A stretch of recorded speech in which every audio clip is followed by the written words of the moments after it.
प्रेक्षागृह में पधारे सभी सुधी दर्शकों का हार्दिक स्वागत और अभिनंदन। आज यह रंगमंडल प्रस्तुत कर रहा है हर रंग में पहचान। इसका लेखन और निर्देशन किया है जाने माने रंगकर्मी श्री ललित जी पोखरिया ने और नृत्य निर्देशन है वंदना तिवारी का। इस ब्रह्मांड के निर्माण के बाद इंसान ने होश संभालते ही जिज्ञासा, बुद्धि, तर्क और कल्पना शक्ति के सहारे बाहरी और भीतरी दुनिया की खोज शुरू कर दी। बाहरी दुनिया में हर दिखाई पड़ने वाली, ना दिखाई पड़ने वाली और महसूस की जाने वाली चीज को खोजते खोजते आज वो मंगल ग्रह में पहुंच गया और भीतरी दुनिया को, इस संसार के असली रहस्य को, मानव जीवन के असली मकसद को, सच्चाई को खोजते हुए उसने अनेक दर्शन, धर्म, परंपराएं, पंथ और मत स्थापित किए। संसार के सभी धर्मों के लाखों करोड़ों अनुयायी नरक के कष्टों से बचने के लिए और स्वर्ग में सुख पाने की उम्मीद से अपने अपने धर्मों के हिसाब से पूजा इबादत करते रहते हैं, रस्म और रिवाज निभाते रहते हैं, बुराई से बचने और अच्छाई पर चलने की कोशिश करते रहते हैं। इस तरह वो खुद को और बाकी दुनिया वालों को यकीन दिलाते रहते हैं कि उन्होंने इंसान होने का फर्ज बखूबी निभाया।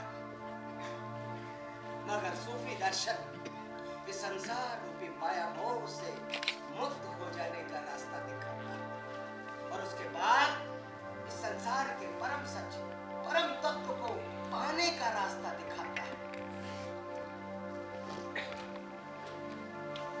इस संसार को अल्लाह ने बनाया है, इस संसार को बनाया है, सारी चीजें बनाई है, नेमतें बख्शी है। उस अल्लाह में फना हो जाने, विलीन हो जाने की बात करता है सूफी दर्शन। उसके बाद सृष्टि के परम सच को, बका को हासिल कराता है। बका यानी संपूर्ण सृष्टि में ईश्वर का दर्शन और ईश्वर में संपूर्ण सृष्टि का दर्शन। इस संसार में सूफी दर्शन की शुरुआत कब हुई, इसको लेकर अलग अलग मत है। वैसे सभी धर्मों के सार को देखा जाए तो सब एक ही बात कहते हैं। सूफी दर्शन उसी बात को स्थापित करता है। भारतीय वैदिक दर्शन, यूनानी अफलातूनी दर्शन, इस्लामिक दर्शन, बौद्ध दर्शन, इनके निर्वाणवाद, एकेश्वरवाद, सर्वात्मवाद और अद्वैतवाद, ये सब सूफी दर्शन में घुले मिले है। सूफी दर्शन इसी संसार में पैदा हुआ है और जो संसार में पैदा हुआ है उसका कोई इतिहास होगा ही, भूगोल होगा ही, कोई ना कोई प्रेरणा स्रोत होगा ही। तो सूफी दर्शन के प्रेरणा स्रोत हैं पैगंबर हजरत मोहम्मद साहब।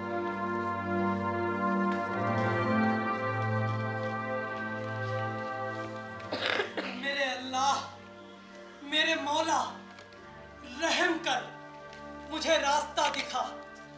या रसूल, या मोहम्मद, मुझे रोशनी दे जिसके सहारे मैं दुनिया के अंधेरे में अपना रास्ता देख सकूं। आज फिर खाना छोड़कर आप बाहर टहल रहे हैं। आखिर क्यों आप इतने दिनों से इस कदर बेचैन हैं? नाकाबिले बयान है मेरी ये बेचैनी। मैं आपकी शरीके हयात हूँ, मुझे नहीं बताएंगे तो किसे बताएंगे? अल्लाह की बड़ी रहमत है मुझ पर कि तुम जैसी नेक इंसान मेरी शरीके हयात हो, मगर मैं अपनी बेचैनी में तुम्हें शरीक नहीं कर सकता। मगर उसमें शरीक होना मेरा फर्ज है। आखिर आपको ऐसा क्या गम है? आपका अल्लाह पर, रसूल पर, कुरान पर पूरा ईमान है। आप पांचों वक्त की नमाज के पाबंद हैं। आपको दुनियावी चीजों का, धन दौलत का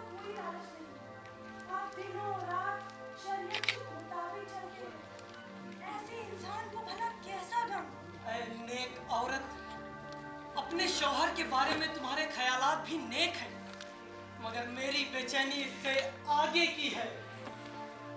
मैं और मेरी तरह सभी नेक इंसान जो शरीयत पर पूरा ईमान रखते हैं और उसी के मुताबिक जिंदगी बसर करते हैं, मगर हजरत रसूल ने जो तरीकत को लेकर बातें बताई हैं, रूहानी दुनिया की जो बात की है, उसका मुझे कोई इल्म नहीं। तो इसको लेकर इतनी बेचैनी क्यों? मेरे दिल में एक खौफ उठता है। इंसान की मंजिल जन्नत नहीं, खुदा है।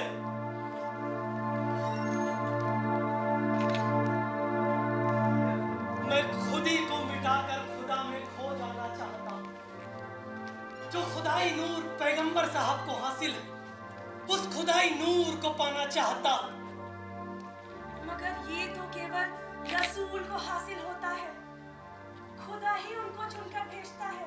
रसूल इंसानों को भी वो हासिल कराना चाहते हैं, तभी तो वो तरीकत की बातें करते हैं कुछ खास लोगों से। अच्छा, अब तुम खाना खा लो, मेरे कुछ अजीज आने वाले हैं, कुछ खास रूहानी गुफ्तगू के लिए। वो आ गए।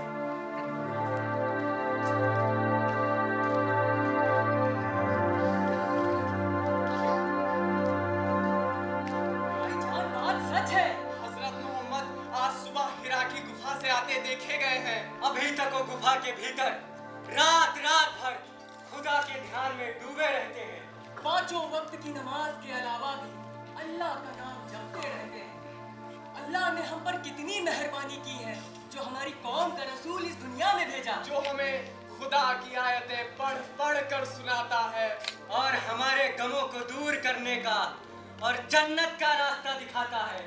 वो रसूल जो खुदा के बंदे हैं, जिन्हें खुदाई इल्म, खुदाई नूर हासिल है, उसके बाद भी वो दिनों रात खुदा की इबादत में, मुराकब में डूबे रहते हैं। और हम लोग केवल 5 वक्त की नमाज अता कर अपना फर्ज पूरा समझ लेते हैं। भाई, रसूल हम पर एक खास नजर रखते हैं। उनके दिल में हम लोगों के लिए खास जगह है। ये हमारे लिए किसी भी दुनियावी खुशी से बड़ी है। हमें अपना दिल छोटा नहीं करना चाहिए। नहीं, हमें इसी बिना पर इंसान की जिंदगी का इंतहाई मकसद समझना चाहिए। मैं हजरत रसूल के कदमों पर पूरी जिंदगी बसर करूंगा ये समझने के लिए। मेरा तो ख्याल है कि हम सभी को ऐसा करना चाहिए, क्योंकि रसूल हम सभी पर मेहरबान है। या खुदा, हम पर रहम कर मेरे मौला। या रसूल, हमें रोशनी अता कर कि हमें अपनी असली मंजिल का रास्ता दिखाई दे। आमीन।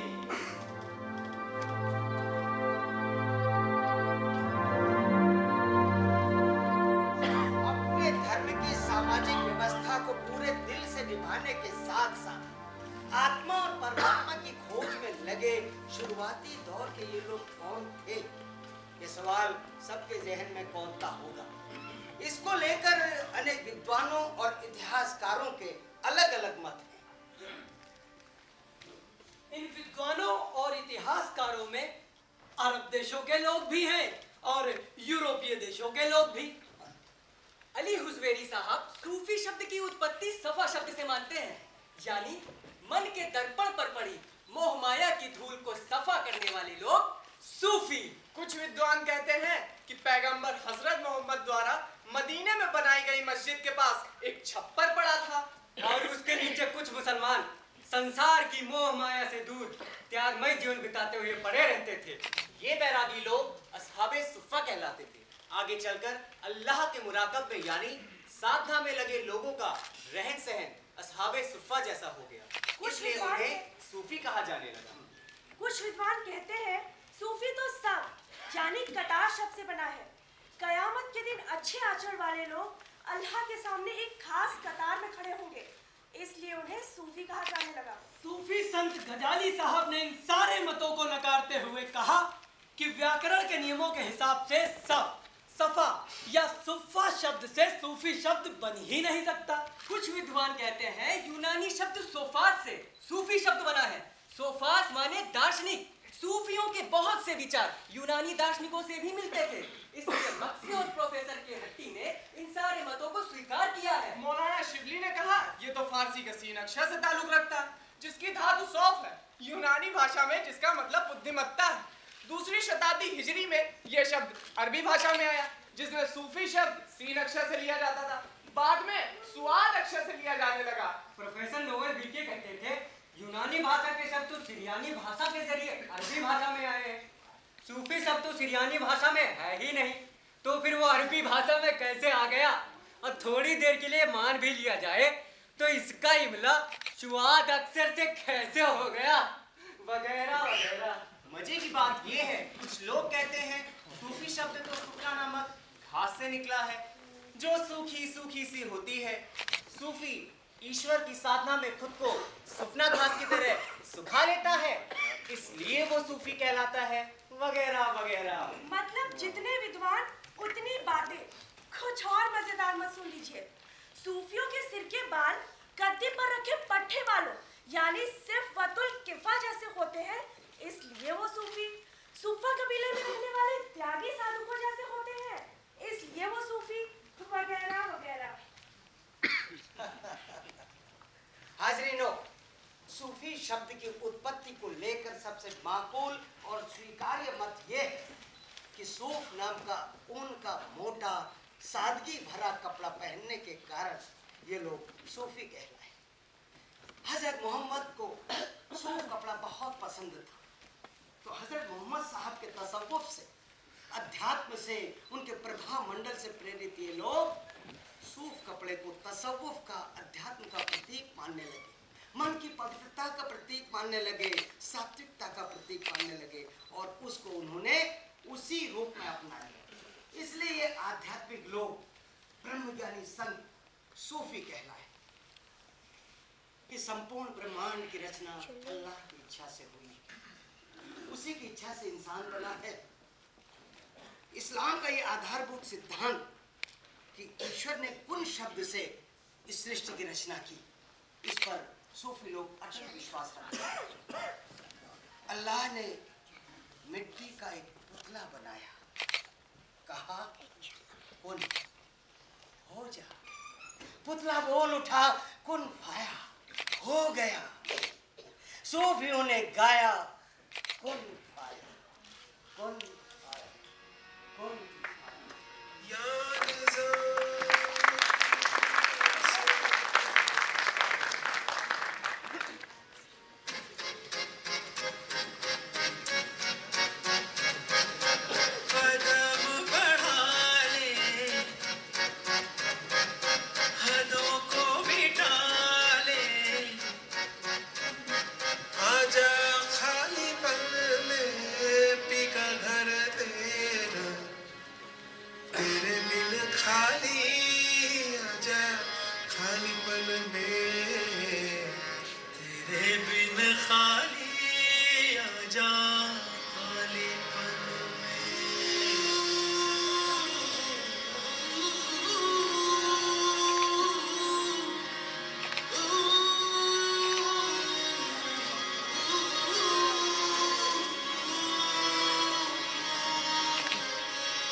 खानदान पर अपार श्रद्धा रखने वाले लोगों में अब्बासी वंश खास था।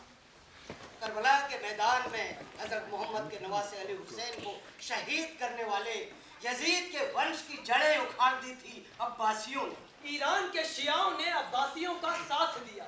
दूसरे खलीफा हजरत उमर के समय अरबों ने ईरानियों पर विजय पाई। इसके बाद अरबों और ईरानियों के बीच लगभग 200 वर्ष तक सांस्कृतिक व राजनीतिक संघर्ष चलता रहा। कभी इनकी जीत कभी उनकी जीत धार्मिक रूप से इतनी उथल पुथल होती रही जिसका जिक्र करना मुमकिन नहीं और ना ही मुनासिब है। हाँ, आखिरकार बसरा और कूफा में सूफी मत फलने फूलने लगा। फिर उसके बाद के लगभग 200 साल के दौर में सूफियों का भारतीय आध्यात्मिक विचारधारा और बौद्ध धर्म से वैचारिक तालमेल बैठा, समन्वय स्थापित। कट्टरपंथी मौलवियों का खौफ जारी था, मगर उससे बेखौफ सूफी लोग अरब, ईरान, अफगानिस्तान, यूनान की ओर फैलने के साथ साथ हिंदुस्तान की ओर भी रुख करने लगे। हिंदुस्तान में सूफियों का आगमन मुस्लिम आक्रमणकारियों से पहले हो गया था। उत्तरी भारत में पहली बार आने वाले संतों में शेख इस्माइल साहब का नाम आता है। उसके बाद अली हुजवेरी साहब। केवल 100 सालों के भीतर अरब, ईरान, अफगानिस्तान से आए ये सूफी संत भारत के गुजरात, दक्षिण भारत, पंजाब, उत्तर प्रदेश, बंगाल, बिहार में फैल गए, फैलते चले गए।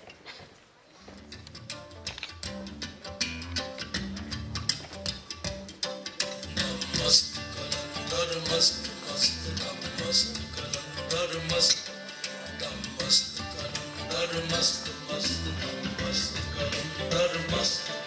मेरा विरद है दम दम अली अली, मेरा विरद है दम दम अली अली। सखी लाल कलंदर मस्त मस्त, सखी लाल कलंदर मस्त मस्त। झूले लाल कलंदर मस्त मस्त दम मस्त कलंदर मस्त मस्त दम मस्त कलंदर मस्त। मेरा विरद है दम दम अली अली, मेरा विरद है दम दम अली अली। सखी लाल कलंदर मस्त मस्त, सखी लाल कलंदर मस्त मस्त। झूले लाल कलंदर मस्त मस्त दम मस्त कलंदर मस्त।